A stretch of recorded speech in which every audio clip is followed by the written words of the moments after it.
नमस्कार बच्चों, आज हम पढ़ेंगे कक्षा द्वादश की हिंदी अंतराल भाग 2। पाठ का नाम है बिस्कोहर की माटी, जिसके लेखक हैं विश्वनाथ त्रिपाठी जी। बच्चों, हम आज इसमें पार्ट 4 पढ़ेंगे, जिसके अंतर्गत पैराग्राफ 3 पृष्ठ संख्या 36 से 37 तक।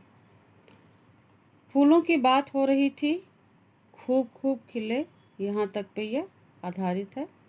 जो पैराग्राफ 3 है वो पृष्ठ संख्या 36 से 37 तक के फूलों की बात हो रही थी से लेकर के खूब फूल खिले यहाँ तक पर आधारित है। इसमें बच्चों जो महत्वपूर्ण बिंदु हैं वो इस प्रकार हैं कि अभी आपने पिछले पैराग्राफ में देखा था कि कमल और हरसिंगार के फूलों का वर्णन किया था लेखक ने, जो कि शरद ऋतु में खिलता है।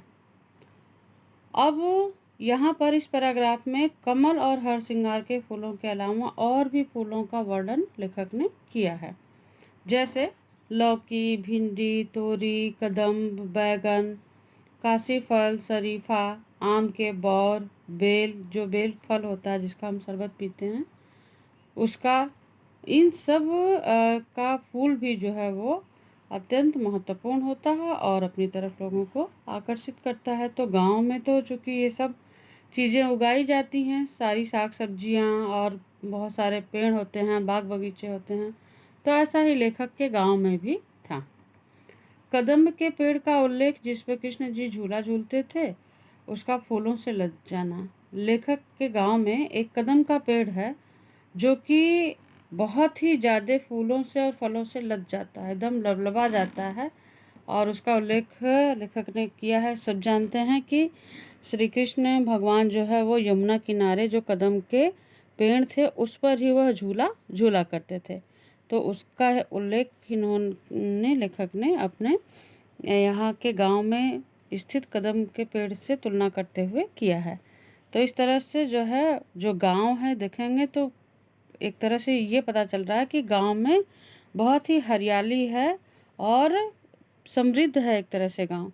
और उसके बारे में इन्होंने ये बताया कि वो जो कदम का पेड़ है वो कहाँ पे है, वह जो बिस्कोहर गांव है ना, बिस्कोहर गांव के पच्छू टोला अर्थात पश्चिम टोला के ताल के पास, वहाँ एक ताल है, उसी के पास में यह कदम का पेड़ है, जिस पर कि बहुत सारे फूल और फल आते रहते हैं।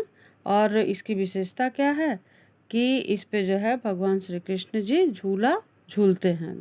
ऐसी मान्यता है कि जो कृष्ण जी हैं वो कदम के वृक्ष पर ही झूला झूलते हैं। तो इस तरह से उनके गांव में कदम का वृक्ष भी है। लेखक को ऐसा लगना कि जो कदम का पेड़ है बिस्कोहर गांव के पच्छू टोला में ताल के पास है, वैसा दुनिया भर में और कहीं भी नहीं है। ऐसा जो वृक्ष है कदम का जो उनके गांव में है, इतना वो सुंदर है, इतना वो फल और फूल से लदा हुआ है कि उसको देख करके लेखक को ऐसा लगता है कि ऐसा वृक्ष दुनिया में और कहीं भी नहीं होगा। आगे बच्चों इसी पैराग्राफ में जो है, जो कि गांव है, तो मैंने पहले ही कहा कि समृद्धता इसमें नज़र आ रही है लेखक के द्वारा जो वर्णन किया गया है। तो गांव में खेत खलिहान तो होंगे ही, वहाँ पर कृषि का भी कार्य हो रहा होगा, और कृषि का कार्य होगा तो जाहिर सी बात है कि खेतों में और भी तरह के फूल दिखाई देंगे। जैसे उन लेखक ने कहा है कि पीला सागर अर्थात सरसों के फूल से लहराते हुए खेत। बच्चों, जब खेतों में सरसों की फसल जो है तैयार होती है तो उस समय सरसों में पहले पीले पीले फूल आते हैं। लेखक ने उन सरसों के फूलों से लहराते हुए खेतों की तुलना पीला सागर से की है। और जब आप अगर गांव में रहे हों तो इस समय इस मौसम में तो आप देखेंगे कि जब पीली पीली सरसों फूल जाती है तो उसकी तैलीय गंध वहाँ के वातावरण में खुद फैल जाती है। ऐसा लगता है कि जैसे तेल तेल सा यहाँ पर है, तो वैसे वहाँ पर महक आती है और बहुत ही सुंदर वो खेत लगते हैं। दूर से ऐसा लगता है कि न जाने कौन सा गार्डन ये तैयार हुआ है। तो गांव में वह जो दृश्य होता है वो बहुत ही अच्छा होता है, और हर खेत में लगभग सरसों के फूल खिले होते हैं, तो बहुत दूर तक ऐसा लगता है कि जैसे पीला सागर लहरा रहा हो। लेखक के गांव में एक और फल है जिसका नाम है भरभंडा, अर्थात सत्यानाशी का इफरात पाया जाना। गांव में लेखक के जो है एक भरभंडा का भी जो है वो पेड़ होता है बच्चों, उस पर भी छोटे छोटे छोटे पीले पीले फूल आते हैं। तो लेखक ने बताया कि उनके गांव में जो भरभंडा है, जिसे सत्यानाशी भी कहते हैं, सत्यानाशी का पेड़ भी उसको कहते हैं वो बहुत ही पर्याप्त मात्रा में, बहुत अधिक मात्रा में, बहुत इफरात मात्रा में पाया जाता है। और उसकी विशेषता क्या है कि भरभंडा का जो फूल है वो ऐसा छोटे जैसे पीली तितली के समान होता है। जैसे पीली तितली होती है ना छोटी छोटी, वैसे ही उसके फूल होते हैं छोटे छोटे।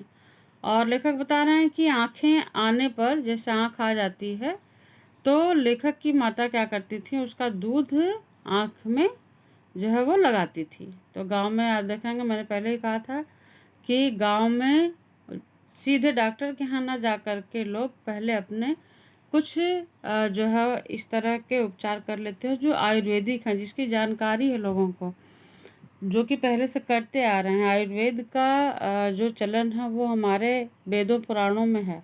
तो बस हमें आवश्यकता ये है कि हमारे आसपास बहुत सारी औषधियाँ हैं, लेकिन हमें उसकी जानकारी है कि नहीं। जैसे लेखक ने यहाँ बताया ना कि भरभंडा का जो फूल है, जो पेड़ है, उसका दूध निकाल करके जब आँख आ जाती है तो अगर उसमें लगाया जाए तो आँख जो है वो ठीक हो जाती है। अब अगर जानकारी होगी तभी तो हम इसका प्रयोग कर पाएंगे। इसके अलावा बच्चों, फूलों के अलावा जो फूल थे, कमल के फूल, कोइया के फूल, हरसिंगार के फूल, इसके अलावा लेखक ने इसमें साग सब्जियों का भी वर्णन किया, जैसे तोरी, लौकी आदि।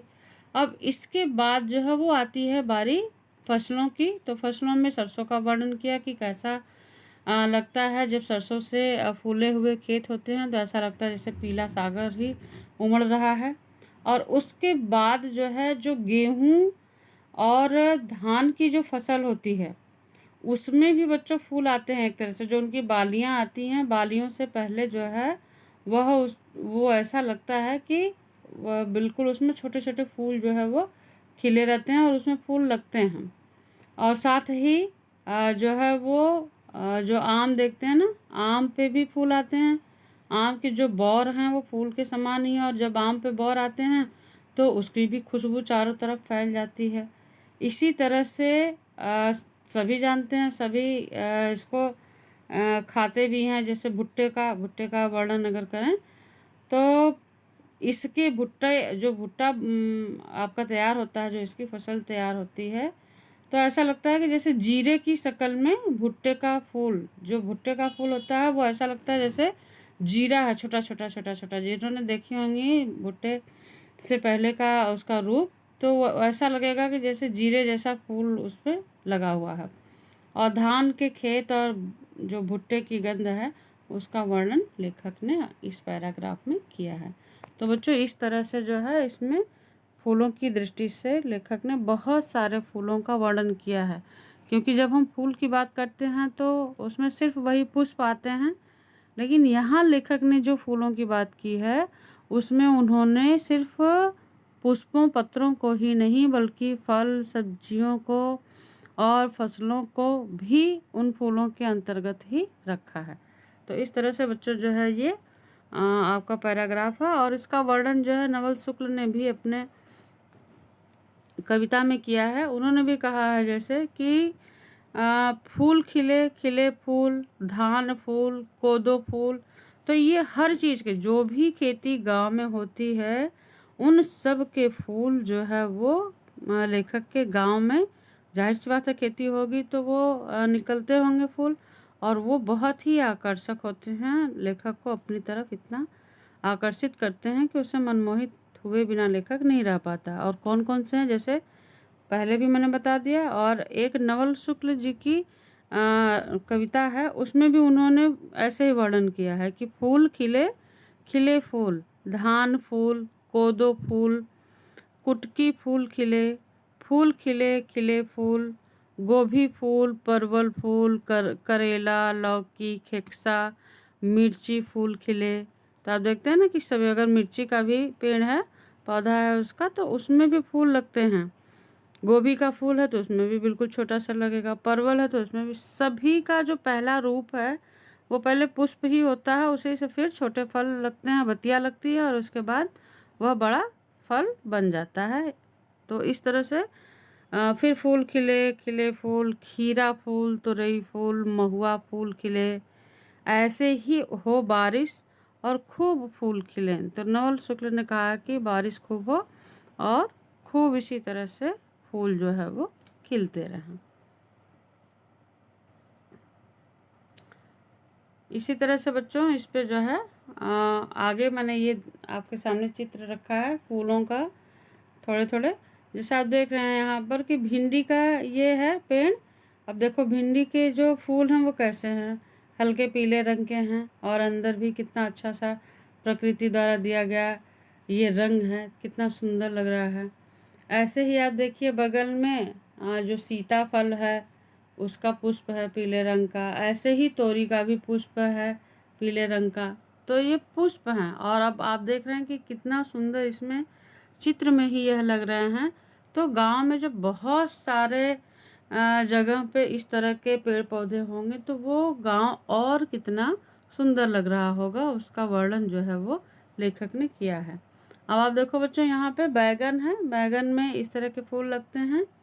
और ये जो बगल में आप देख रहे हैं सफ़ेद, पिंक, पर्पल, ये जो फूल हैं ये आपको पता है किसके हैं? ये मटर के हैं। जब गांव में मटर की फसल तैयार होती है तो उस समय उससे पहले इस तरह के फूल जो है खेत में बहुत सारे दिखाई देते हैं, क्योंकि पहले फूल ही आते हैं फिर इसमें फलियां लगती हैं। तो ये सारे दृश्य जो हैं गांव में, जो मौसम जिस फसल का होता है उसमें रंग बिरंगे फूल जो है वो खिलते हैं और यह किसी बाग बगीचे से कम नहीं लगते। तो इस तरह से बच्चों बहुत ही सुंदर दृश्य ग्राम का होता है।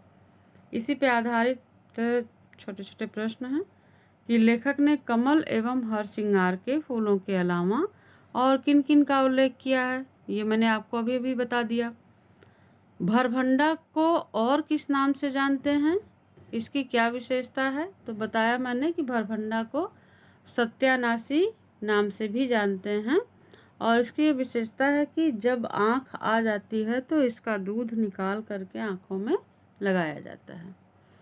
लेखक ने सरसों के फूलों को किसके समान बताया है, तो ये आपने अगर पैराग्राफ ध्यान से सुना होगा तो आपको ये ध्यान में होगा कि लेखक ने सरसों के फूलों को पीला सागर के समान बताया है। और क्यों बताया है, क्योंकि सागर जो है वो अत्यंत विशाल होता है और यहाँ पर हर एक खेत में गांव में अगर सरसों की फसल जो है वो तैयार हो रही है तो जाहिर सी बात है कि चारों तरफ खेतों में पीले पीले पुष्प ही पुष्प होंगे। तो इस तरह से वो जहाँ तक दृष्टि जा रही होगी वहाँ तक वह पीलापन, वह पीले पीले फूल दिखाई दे रहे होंगे। इसलिए उसकी अधिकता के कारण, बहुत विस्तार के कारण, बहुत विस्तृत होने के कारण लेखक ने उसको पीले सागर के समान बताया है। आप भी अपने गांव का वर्णन करते हुए एक पैराग्राफ लिखिए। बच्चों हम सभी जो है गांव से संबंध रखते हैं और हम अपने गांव में जो भी विशेषताएं हैं, जैसे लेखक ने अपने गांव की बहुत सारी विशेषताओं का वर्णन किया, अब तक के जितने पैराग्राफ हमने पढ़े, ऐसे ही हर एक गांव की विशेषता है। तो आप अपने गांव की जो है वो विशेषताएं लिख करके या और क्या आपके यहाँ विशेष है उस ग्राम में, वो एक पैराग्राफ में लिखेंगे। धन्यवाद।